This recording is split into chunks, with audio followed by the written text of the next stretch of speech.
தலைகளை தாழ்த்தி கண்களை மூடி நாம் ஜெபிப்போம். எங்களை நேசிக்கிற நல்ல தகப்பனே, நீ தந்த இந்த நல்ல வேலைக்காக, வார்த்தைக்காக நன்றி செலுத்துகிறோம். நீ சிலுவையிலே சொன்ன 3வது வார்த்தையை தியானிக்க நீர் எங்களுக்கு பலன் தாரும். மீட்பெரும் இரட்சகருமாகிய இயேசு கிறிஸ்துவின் மூலம் ஜெபம் கேளும் எங்கள் ஜீவனுள்ள நல்ல பிதாவே, ஆமென். இந்த 3வது வார்த்தை யோவான் சுவிசேஷத்தில் மட்டும்தான் இருக்கிறது. காரணம், அவர் சம்பந்தப்பட்ட ஒரு வார்த்தை என சொல்லுவார்கள். யோவான் சீஷர்கள் தான் மிச்ச எல்லா சீஷர்களை காட்டிலும் சற்று வசதி படைத்தவராக இருந்தார் என்று சில சரித்திர ஆராய்ச்சியாளர்கள் சொல்லுகிறார்கள். நாம் அறியோம், பட் அப்படி சொல்லப்பட்டிருக்கிறது. அந்த வசனம் என்ன என்று சொன்னால், யோவான் 19ஆம் அதிகாரத்திலே ஒரு 2 வசனங்களை நாம் வாசிப்போம். 26, 27. அப்பொழுது இயேசு தம்முடைய தாயை அருகே நின்ற தமக்கு அன்பான சீஷனையும் கண்டு தம்முடைய தாயை நோக்கி, ஸ்திரீயே, இதோ உன் மகன் என்றார். பின்பு அந்த சீஷனை நோக்கி, இதோ உன் தாய் என்றார். அந்நேரம் முதல் அந்த சீஷன் அவர்களை தன்னிடமாய் ஏற்றுக்கொண்டான். அல்லேலூயா. பைபிளில் ஒரு முக்கியமான ஒரு வசனம் இருக்குது. இன்றைக்கி நிறைய அவசர உலகத்திலே பொருளாதாரம் என்ன சொல்கிறது, குறைந்த உலகத்தில்னு எடுத்துக்கலாம் நம்ம. ஏன்னா இப்போ காஸ்ட் ஆஃப் லிவிங் கூடிருச்சு. தாய் தகப்பனை பார்க்க முடியாத ஒரு நிலைமையான சூழ்நிலைகளாக வந்துருச்சுன்னா, வேதம் சொல்லுது, உன் தகப்பனுக்கும் தாய்க்கும் அவர்கள் உனக்கு சிறு வயதிலே செய்த நன்மைக்கு எதிர் நன்மை செய்ய வேண்டும். நிறைய நேரங்களும் பொம்பளை பிள்ளையாக இருந்தால் அப்படி பையங்களை விட்டுட்டு நெக்லைட் பண்ணிட்டு போயிட்டு என்னமோ ஆம்பளை பையனுடைய ரெஸ்பான்சிபிலிட்டின்லாம் நினைக்கிறாங்க. அப்படிலாம் கிடையாது. அதாவது ஒரு கல்யாணம் முடிஞ்சிட்டாலே ஹஸ்பண்ட் 2 பேரண்ட்ஸ் 4 பேருக்கு தீனி போட்டு தான் ஆகணும், தான் குடும்பத்தோடு சேர்த்து. அதாவது அது அவங்களால எவ்வளோ முடியுமோ, இங்கே 5000 அனுப்பிச்சா அங்கே 5000, அங்கே 25000 அனுப்பிச்சா இங்கேயும் 25000. This should be the fundamental principle of every Christian family. நீங்கள் உங்கள் பேரண்ட்ஸ் எப்படி பார்க்குறீங்க?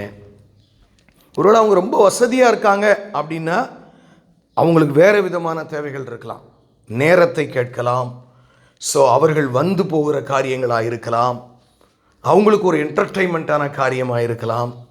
ஸோ எதிர் நன்மை நீங்கள் செய்யணுமா? ஒரு காலத்தில் அவங்க உங்களுக்கு செய்த நன்மைக்காக மறு நன்மை. ஆமென். ரொம்ப கேர்ஃபுல்லாக இருங்க. அதாவது இந்த வார்த்தை உறவு சம்பந்தப்பட்ட வார்த்தை. முதலாவது நான் எப்போவுமே இந்த டிவைன் ஆஸ்பெக்டில் இந்த வார்த்தையை பார்ப்போம். இயேசு 2 கைகளிலும் ஆணிகள் அடிக்கப்பட்டு, கால்களிலே ஆணி அடிக்கப்பட்டு, மார்பிலே விலாவினால் 2க்கு இடையில குத்தப்பட்டு, இரத்தம் சொட்ட சொட்ட தாகத்தில் இருக்கும்போது தலையிலே ஒரு முள்கிரீடம், அந்த முள்கிரீடத்தில் இருந்து ரத்தம் அப்படியே வடிஞ்சு கண்ணுக்குள்ளெல்லாம் வடிஞ்சிருக்கும். ஏன்னா யாரும் போய் தொடச்சா விட்டுருப்பாங்க. அந்த பார்க்க முடியாத ஒரு செமி பிளைண்ட்னஸ் இருக்கக்கூடிய அந்த நேரத்தில் கூட கடைசி முறையாய் தான் மரிக்கப் போகிறோம் என்பதை தெரிந்தவுடனே அவ்வளோ பெரிய கூட்டத்திலே தன் தாயை அவர் தேடுகிறார். அதாவது நான் என்ன சொல்கிறேன்னா, அவர் என்ன வேர்டு யூஸ் பண்ணார் என்னங்கிறதுக்கெலாம் நிறைய ஆழமான அர்த்தங்கள் உண்டு. நீங்கள் அதை போய் பிறகு ரெஃபரன்ஸோடு படித்து பாருங்கள், அதுக்கெலாம் நமக்கு நேரம் இல்லை. ஆனால் தாயை தேடுகிறார். அதாவது கடமை செய்கிற காரியம். நீங்கள் மனைவிக்கு செய்ய வேண்டிய கடமைகளை செய்கிறீர்களா? மனைவிமாரே கணவனுக்கு செய்ய வேண்டிய கடமைகளை செய்கிறீர்களா? தாய் தகப்பன்மாரே பிள்ளைகளுக்கு செய்ய வேண்டிய கடமைகளை நீங்கள் செய்கிறீர்களா? கடமை அப்பாட்டிருந்து நம்ம கற்றுக்கொள்ள வேண்டிய பாடம். எத்தனையோ பேர் இருந்திருக்கலாம். ஆனால் அங்கே யோவான் கடைசி வரைக்கும் பார்த்து கொள்ளுவான் என்று அறிந்து, முன்னக்குட்டிலாம் சொன்னாரான்னு தெரியல. அப்போ தான் அவர் சொல்கிறாரு. இல்லை, இன்னொரு காரியத்தை நான் சொல்ல நான் விரும்புகிறேன். இவள் ஒரு விதவை ஆகிவிட்டாள். அது உங்களுக்கு தெரிஞ்சிருக்கும். ஏன்னா யோசேப்பு எது வரைக்கும் நமக்கு தெரியுதுன்னா, 12 வயசில் தேவனுடைய ஆலயத்தில் இயேசு காணாமல் போகிற வரைக்கும் யோசேப்பு இருக்கார். அதுக்கப்புறம் யோசேப்பு டவுன் த லைன் ஒரு நாள் மரிச்சிருக்கிறாரு. அந்த நேரம் திராட்சரசத்துக்கே வந்து நீ மகனே ஏதாவது அற்புதம் செய்யன்னு கேட்டவர் தாம் புருஷ வாழ்க்கைக்காக இயேசுட்ட எதுவும் கேட்டாளா பைபிளில் சொல்லப்படலை, தெரில. ஒருவேளை கேட்டிருக்கலாம். ஏன்னா அவளுக்கு மட்டும்தான் தெரியும் அவர் யாருன்னு. உலகத்தில் யாருக்குமே தெரியாது. யோசேப்புக்கு தெரியும், அவருக்கு தெரியும் இவர் தெய்வ பிறவின்னு. என் கணவனை காப்பாற்றுறதுக்கு ஏதாவது அவர் என்ன சொன்னார் என்று தெரியவில்லை. ஆனால் மரித்து போனார். அவர் எந்த அற்புதமும் செய்யவில்லை. சொல்லியிருக்கணும், இது எனக்கு அடுத்த காரியம் இல்லை, தேவன் அவரை எடுத்துக்கொள்ள சித்தமாக இருக்கிறார், ஆனால் உன் வாழ்க்கையை நான் இருந்து பார்ப்பேன், நீ கவலைப்படாத அப்படின்னு சொல்லி ஒரு இறைவனே மனித அவதாரத்தில் இருக்கும்போது ஒருவேளை கணவன் பெரிதாக கூட தெரியாமல் இருக்கு. நிறைய பிள்ளைகள் இருந்தாலும் அந்த சூழ்நிலையெல்லாம் கடந்து போய் இப்போ கடைசி நிறைய பேர் அவங்கள கூட அவங்க ஃபேமிலியிலே ஒரு கான்வர்சேஷன் இருந்துச்சு. இவருக்கு ஒரு மாதிரி என்ன இப்படி கிறுக்கு பிடிச்ச மாதிரி எல்லாம் ஊழியம் 24 மணி நேரம் பண்ணிக்கிட்டு இருக்காரு. தன் தாய் தகப்பனெல்லாம் அவர் கண்டுக்கிடவே மாட்டுறாரு. அதாவது ஊழியத்தில் பேலன்ஸ் பண்ணுங்க. நிறைய பேர் பார்த்தீங்கன்னா குடும்பம்ன்ட்டு ஊழியத்தை விட்டவங்களும் உண்டு, ஊழியம் சொல்லி குடும்பத்தை இழந்தவங்களும் உண்டு. பிசாசு என்றைக்குமே உங்களை கம்ப்ளீட்டாக உங்களை அஃபெக்ட் பண்ணவே மாட்டான். சைக்கிளில் ஓட்டமாக பின்னாடி வீலை ஆட்டி விடுவான். அப்போ தானே நீங்கள் கீழே விழுவீங்க. தியாலஜிலையும் சரி மிச்சம் எல்லாத்துலேயும் balancing is very very important. நீங்கள் உங்கள் உறவுகளிலே அப்படியே சிலர் பார்த்தீங்கன்னா கல்யாணம் முடிஞ்சு வந்த பின்னாடியும் எங்கள் அம்மா தான் எனக்கு அப்படிங்கிறது அது சரியான பேலன்ஸ் அல்ல. அதே மாதிரி சில ஆம்பளைகள் இருக்காங்க, நான் இன்னும் எங்கள் அம்மா முந்தானிக்குள்ளேயே தான் உட்காந்துக்கிட்டு இருக்கேன், எங்கள் அம்மா இல்லாமல் எங்கள் அம்மா சமைக்கிற மாதிரி எங்கள் அம்மா நான் உயிரோடு இருப்பதே எங்கள் அம்மா அப்பாக்கா. சிலர்லாம் அப்படி சொல்கிறாங்க. ஒரு தம்பி என்கிட்ட 2 நாளைக்கு முன்னாடி பேசணும், நான் என் ஒய்ஃப்ட்ட சொன்னேன், நான் உயிரோடு இருக்கிறதே எங்கள் அப்பாக்காங்கண்ணே. இப்படி பேசினேன், எந்த பொண்டாட்டிடா ஏற்றுக்கொள்வான்னு நான் கேட்டேன். So you need to balance in between when it comes to relationship. ரொம்ப முக்கியம் பிரியமானவர்களே. அதாவது கல்யாணத்து வரைக்கும் இப்போ நீங்களே இருக்கீங்க, உங்களுக்கு ஒரு பிள்ளைகள் இருக்காங்க. ஏன்னா எனக்கு 2 பிள்ளைகள் இருந்தார்கள், இப்பொழுதும் பிள்ளைகளாக தான் இருக்காங்க. கல்யாணம் கட்டி கொடுத்துட்டேன்ல, இன்னொரு புருஷனுக்கு வாக்குப்பட்டாச்சு. she belong to that family. பிள்ளைகள் நமக்கு கல்யாணம் வரைக்கும் தான் நமக்கு, அதற்கு பின்பு அந்த குடும்பத்தை சேர்ந்தவர்கள். ஸோ நான் 2ஐயும் உங்களுக்கு பேலன்ஸ் பண்ணுறேன். நான் முதல்ல சொன்னேன், எதிர் நன்மை செய்ய, everything should be balance profoundly. சரியாக மனைவிக்கு கொடுக்க வேண்டிய நேரம், இறைவனுக்கு கொடுக்க வேண்டிய நேரம், நீங்கள் உங்களுக்கே கொடுக்க வேண்டிய நேரம். அப்போ உறவுகளில் பிரச்சனை வராதுன்னு நான் சொல்ல, ஆனால் நீங்கள் அதை சரி கட்டுகிறதற்கு கடமை உங்களுக்கு உண்டு. அது அவன் என்னைக்கு வரானோ பார்ப்போம் அப்படி இருக்கக்கூடாது. சில நேரங்களில் நீங்களே அவங்க தப்பு பண்ணாலும், சிஸ்டர் என்ன நான் உங்களை எதுவும் அஃபெண்ட் பண்ணிட்டேன், நான் ஒன்றும் அப்படி தப்பாக சொல்லலை அப்படின்னு நீங்கள் ஒரு 3 தடவையாவது ட்ரை பண்ணி பார்க்கலாம். அதுக்கப்புறமா அவங்க அப்படி போகிறாங்கன்னு சொன்னால் அப்பவும் நீங்கள் அவங்க மனம் திரும்புவதற்காக ஜெபிக்கணும், அவங்கள கம்ப்ளீட்டாக மன்னிச்சிடணும். அவங்களுக்கு ஒரு தேவை வரும்போது நீங்கள் போய் அதை உதவி செய்யணும். உறவுகள் இயேசுவிடத்தில் நாம் 3ஆவதாய் கற்றுக்கொள்ளுகிற ஒரு பெரிய பாடம் என்னவென்றால், 3வது காரியம் என்ன ஆழமான காரியம் என்றால், உறவுகளிலே சரியாக இதோ உன் தாய், இதோ உன் மகன். இன்னொரு காரியத்தில் நான் சொல்கிறேன், யோவானுக்கு உங்களுக்கு எல்லாத்துக்கும் ஒரு தாய் தானே. அப்போ நீங்கள் கிறிஸ்தவர்களே இல்லைங்க, சும்மா ஒரு தாயின்னு சொல்லுங்க. மாமியார் இன்னொரு தாய். ஹலோ அண்ணே, பிரசங்கத்திலே கலகத்தை உண்டாக்காதீங்கன்னு சொல்கிறீங்களா? That is true. யோவானுக்கு 2 தாய் ஆகிப்போச்சு.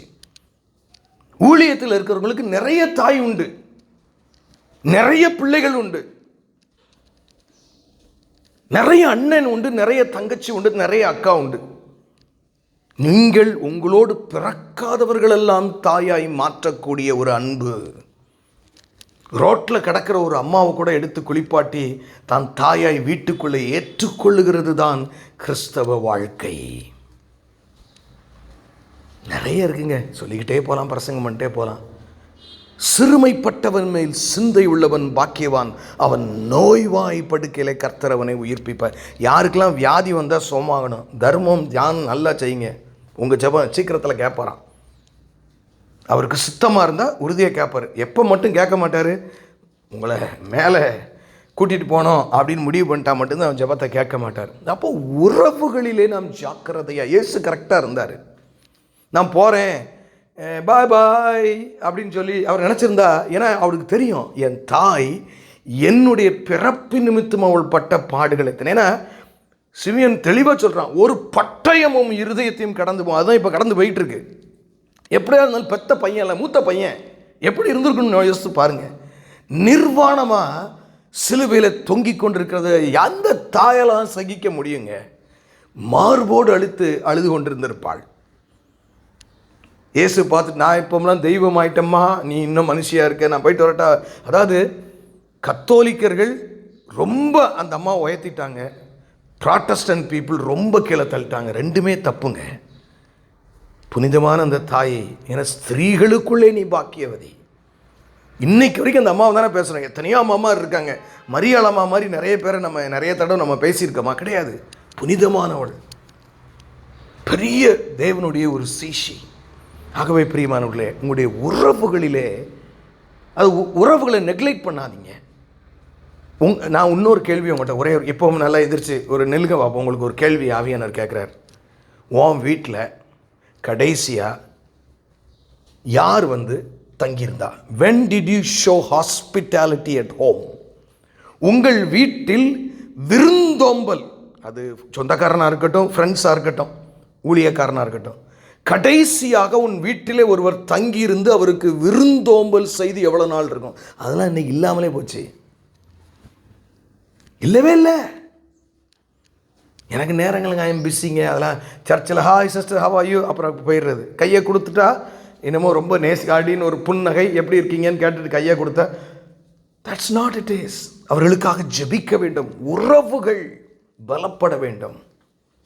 Fail not to communicate with each other. அதனால தான் நான் செபாட்டிக்கல் இயருக்குள்ளே போகும்போதுமே நான் உங்களை தெளிவாக சொல்கிற காரியம் தான், என்னோடு நீங்கள் ஃபோனிலே தொடர்பு கொள்ளலாம். நான் வேணால் உங்கள் மத்தியில் பிரசங்கிக்காமல் இருக்கலாம் ஒரு வருட காலம், but you can call me always. I am ready to pray for you. பிரியமா, உறவுகள் மிக முக்கியமானது. உங்களுக்கு ஆண்டவர் சில நேரம் சொல்லுவார், இந்த ஆளோடு இன்னைக்கு கொஞ்சம் ஃபோனில் பேச, நீங்கள் பிஸின்னு ஓடிடாதீங்க. ஏன்னா அவங்கள்ட்ட ஏதாவது ஒரு தேவை இருக்கும். அவங்களுக்கு குறித்து காலையிலே திடீர்னு சம்பந்தம் இல்லாமல் ஒரு எண்ணம் உங்களுக்கு வரும், அவங்களுக்காக ஜெபம் பண்ணுங்க. அப்போ உறவுகள், இயேசுவே தாய் சகோதர உறவுகளுக்கு அவ்வளவு முக்கியத்துவம் கொடுக்கும்போது, நீங்களும் நான் எந்த அளவுக்கு உறவுகளுக்கு முக்கியத்துவம் கொடுத்துருக்கிறேன், அதுதான் இன்னைக்கு உங்களுக்கு ஒரு கேள்வி. ரெண்டாவது கேள்வி, முதல் கேள்வி என்ன சொன்ன, நீ உன் வீட்டில் விருந்தோம்பல் உண்டா கேட்டார் ஆண்டவர். ரெண்டாவது, நீ ஒருவர் உள்ள உறவுக்கு எவ்வளவு முக்கியத்துவம் கொடுக்கிறாய். நான் பேசுறது பரிசுத்த உறவை குறித்து பேசுகிறேன். அசுத்த உறவுகள் வேற இருக்கு. அதுக்கு நீங்க என்ன செய்யணும்? விலகி ஓடணும். பிசாசை கூட நீங்க எதிர்த்து நிற்கலாம், பாலிய இச்சைக்கு விலகி தான் நீங்க ஓடணும். அல்லேலூயா, ஜாக்கிரதை. இப்போ உறவுகள் நம்மளா தான் சில சமயத்தில் பார்த்தா மாமியார் பேசாமல் இருப்பாங்க, நம்ம தான் ஃபோன் போட்டு அம்மா எப்படி இருக்கிறீங்க, நல்லா சாப்பிட்டீங்களா? பிரியமானவர்களே, நீங்கள் அன்பை கொடுக்கும் பொழுது அன்பு திரும்பி வரும். நீங்கள் ஒரு சில சின்ன பிரச்சனையில் சில வார்த்தைகள், சிலருக்கு என்ன சொல்லுவாங்க, கத்தி வாயில் தான் இருக்கும், அவங்க குத்திக்கிட்டே தான் இருப்பாங்க. ஆனால் அவங்கள மாற்றுகிறதுக்கு அன்பால் தான் முடியும். அதை நீங்கள் தான் அந்த கடமையை செய்யணும். உங்களுக்கு ஒரு பெரிய பொறுப்பு சிலுவையில் இருந்து இந்த இயேசு மரணத்திலே நமக்கு முன்மாதிரியாக வைத்து போயிருக்கிறார். நான் இவ்வளவு சிலுவை மரணத்தின் கஷ்டத்தின் மத்தியிலும் உறவுக்கு நான் முக்கியத்துவம் கொடுத்தேன். நீ உன் கஷ்டத்திலே உறவுக்கு முக்கியத்துவம் கொடுக்கிறாயா? உன் பணத்தை நீ இரண்டாம் தாய்க்கு செலவழிக்க நீ தயாராயிருக்கிறாயா? இரண்டாம் சகோதரி இருக்கிற, மூன்றா நீ பெறாத பிள்ளை ஒன்றை எடுத்து உன்னால் வளர்க்க முடியுமா? எத்தனையோ அனாதை பிள்ளைகள் இருக்கிறார்கள் பிரியமானவர்களே.